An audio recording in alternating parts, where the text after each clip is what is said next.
অত্যন্ত ভাল পাওঁ আমি আপোনাক। টাটা ইজিফিটৰ ডৰফ্ৰেমসমূহ ব্যৱহাৰ কৰা। নমস্কাৰ, বিশ্বনাথৰ কামদেৱালত কৰা এখন ঘৰ 3 BHKত গোটেই ঘৰখন সম্পূৰ্ণ কৰিছোঁ আৰু ফাইনেলি আজি তেওঁলোকৰ গোটেই ঘৰখন 100% সম্পূৰ্ণ কৰি আমি অফিচিয়েলি কি হেণ্ড অভাৰ কৰিম।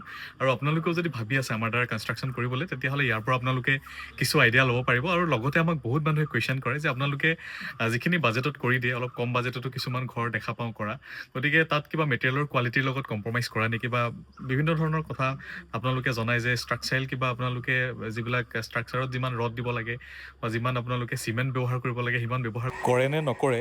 চ' এই ভিডিঅ'ৰ জৰিয়তে মই আপোনালোকক কৈ দিওঁ যে আমি চৰকাৰী ঘৰ এটা হ'লে বেলেগ কথা, বাট নিজে যেতিয়া ক্লাইণ্টে ঘৰ বনায় তেতিয়াহ'লে প্ৰত্যেকটো বস্তু ক্লাইণ্টৰ সন্মুখতে অনা যায়। ক্লাইণ্টে নিজে যিসমূহ বস্তু চিলেকশ্যন কৰি দিয়ে সেইসমূহ বস্তুৱে আমি ব্যৱহাৰ কৰোঁ, আৰু যদি কিবা বস্তু এটা ডিফেক্ট পায়ো বা বেয়া পায়ো লগালগ ক্লাইণ্টে ৰিটাৰ্ণ কৰাই দিয়ে।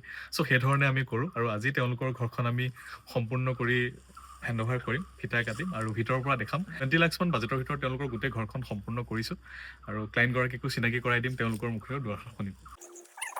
প্ৰথমে চিনাকি কৰাই দিব খুজিছোঁ আমাৰ আমিদুল বৰুৱা, তেখেতক বহুত ধন্যবাদ আমাৰ ফালৰ পৰা, আৰু লগতে এখন ফুলাম গামোচা এইখিনি সুবিধা আমাক প্ৰদান কৰাৰ বাবে, আৰু এটা সৰু উপহাৰ আমাৰ ফালৰ পৰা। এখন আগৰ পৰাই চাই থাকোঁ, কিন্তু অত্যন্ত ভাল পাওঁ আমি আপোনাক। বিশেষকৈ আমাৰ অসমীয়া মানুহৰ ভিতৰত আপুনি যে এজন হেৰি হৈছে, আমি বহুত সুখী, অত্যন্ত ভাল পাওঁ আমি। সেইকাৰণে আমি নিৰ্বাচন কৰিলোঁ আপোনাকে। ঘৰটো আপোনাৰ যাতে এটা ভাল ঘৰ হয় আমাৰ, হয়তো আমিও বনাব পাৰোঁ, কিন্তু আমি বনালে হয়তো আমাৰ লোকেল মিস্ত্ৰী হয়তো বনালে কিছুমান ভুলো হ'ব পাৰে।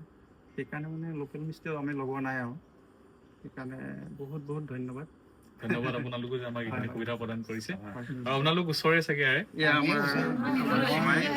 বাইদেউ আছে, ভিন্দু আছে, ভিন্দু আমাৰ আমাৰ মা, আমাৰ শাহু মা আমাৰ লগতে থাকে, আমাৰ লগতে একেবাৰে ৰাখি থৈছোঁ।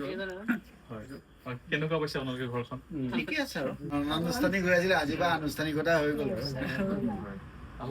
ঠিক আছে।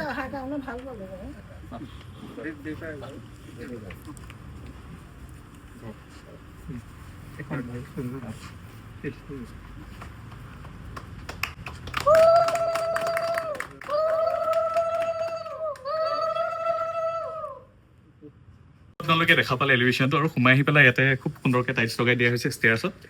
ফ্ৰণ্টৰ গ্ৰিল আচলতে ব্যৱহাৰ কৰা হৈছে, আৰু যিখন বাৰাণ্ডা আছে মোটামুটি 7 ফিট বাই 14 ফিট মানৰ আছে, আৰু খুব সুন্দৰকৈ ইয়াতে এখন চেগুনৰ দৰ্জা আমি ব্যৱহাৰ কৰিছোঁ। টাটা ইজিফিটৰ ডৰফ্ৰেমসমূহ ব্যৱহাৰ কৰা হৈছে, আৰু ইয়াত মডুলাৰ চুইচ বৰ্ড এইবোৰ ব্যৱহাৰ কৰা হৈছে।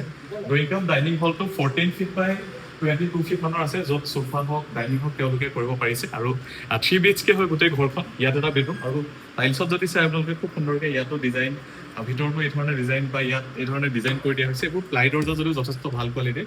ইয়াত এটা বেডৰুম যিটোৰ চাইজ আছে 12 বাই 11 মানৰ, এইটো এটা বেডৰুম। চ' 3 BHK গোটেই ঘৰখন হয়। ইয়াতো চেগুনৰ দৰ্জা, আৰু ইয়াত যিটো বেডৰুম আছে মোটামুটি 12 বাই 14 মানৰ, এইটো এটা বেডৰুম, দুটা বেডৰুম।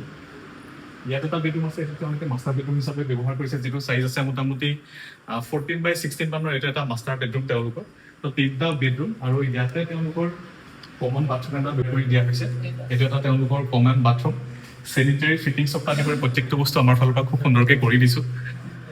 ইয়াত তেওঁলোকৰ ফুল মডুলাৰ এটা কিটচেন, ইয়াতে গ্ৰেনাইট ব্যৱহাৰ কৰিছে। লেমিনেটছবোৰ ক্লাইণ্টে যি ধৰণে চিলেকশ্যন কৰি দিয়ে সেই ধৰণে কৰি দিয়া যায়, আৰু 20 লাখমান বাজেটৰ ভিতৰত তেওঁলোকৰ গোটেই ঘৰখন সম্পূৰ্ণ কৰিছোঁ। ওপৰত টিং লগোৱা আছে যদিও আপোনালোকে ধৰিব নোৱাৰিব, আছাম টাইপত গোটেই ঘৰখন কমপ্লিট কৰিছোঁ। ধন্যবাদ সকলোকে।